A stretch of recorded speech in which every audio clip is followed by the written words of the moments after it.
Welcome here. Andito na naman na yung madiscarding nanay ni si Family Habilio Vlog.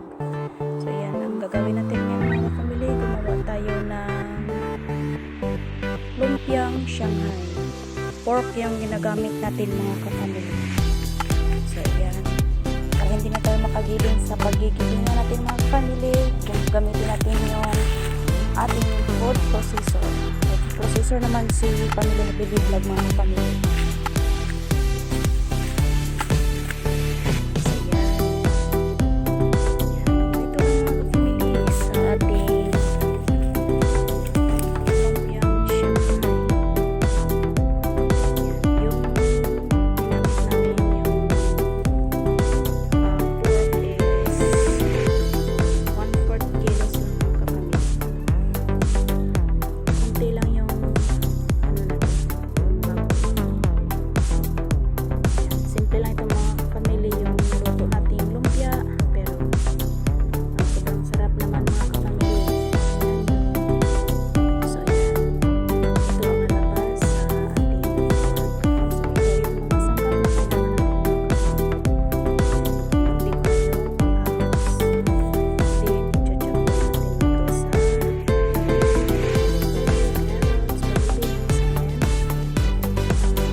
Hirap pag mag-isa lang sa pang-content, walang magbibidyo kasi